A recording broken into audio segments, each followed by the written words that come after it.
Throughout Operation Protective Edge, which has just entered its 5th week, anti-Israel sentiments have been voiced at protests across Europe, the United States, Australia and Asia. At a number of these protests, as well as in incidents independent of them, anti-Semitic slogans have been chanted and physical attacks have been made on Jews and Jewish property. Welcome to Haaretz.com. I'm Aimee Amiga and I'm here with correspondent and analyst Anshel Pfeffer. Thank you for joining us, Anshel. Hi, Aimee. Protests against Israel's military operation in Gaza have assumed anti-Semitic overtones around the world. Why are Jews being blamed for Israel's actions? Well, let's start by putting it into proportion. Jews haven't been blamed in all the protests. In most of the protests, most of the demonstrations against Israel's war in Gaza, the criticism has been clearly at Israel.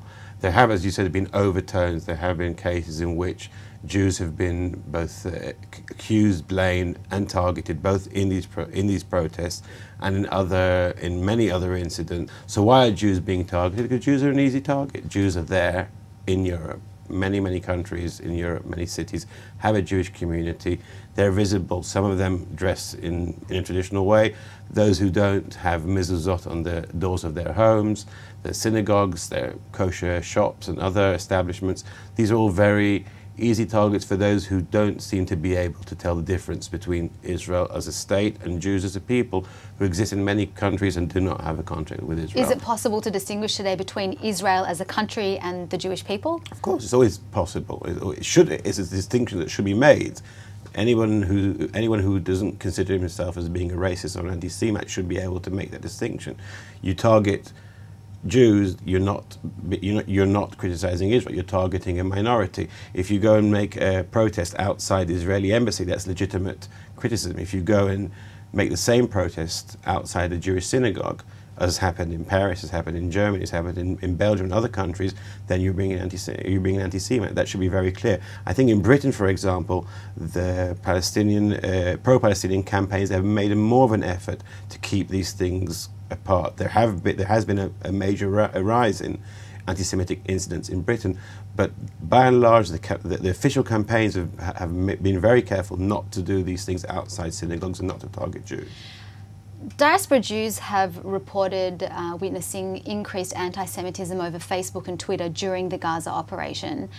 What role does social media play in perpetuating or intensifying anti-Semitism? It plays a huge role, but it also means that we have to keep things in perspective.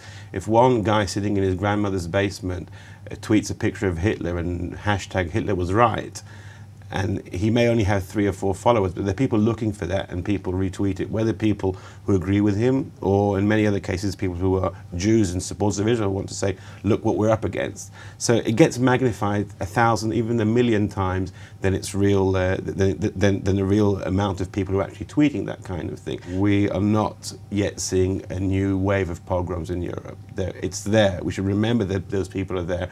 There are people who can't tell the difference between Jews and Israel, people who are just looking for an excuse to attack the Jews, but also 99% of the Jews in Europe haven't actually come up against any kind of physical or even verbal abuse, people they've seen talking to them. It's mainly been on the web. It's there. There are still people with these old hatreds, but Jews are also there, and they've never been more successful in Europe as they are today, never been better integrated, never had more positions in academia, in politics, in media, in business as they have today. How would you say people in Europe should be coping with this?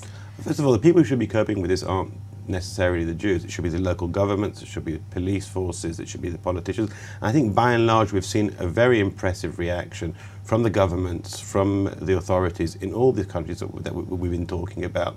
Besides, with the one exception of Turkey, where it's been endorsed by the Prime Minister, this targeting of Jews. But every other country in Europe where we've seen this, we've seen a very firm response from the highest levels. Chancellor Merkel in Germany, the Prime Minister in France, they've all said this is something that not just threatens Jews, it threatens our society, it threatens our democracies.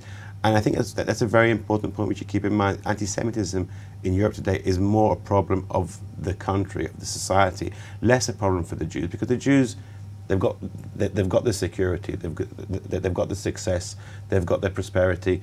They can always move to another country, they can always move to Israel. We're not in the 1930s where the Jews haven't got anywhere to run to. Yeah. Thank you very much for joining us, Anshel Pfeffer. Thank you for having me, Aimee. I'm Aimee Amiga and you're on Haaretz.com.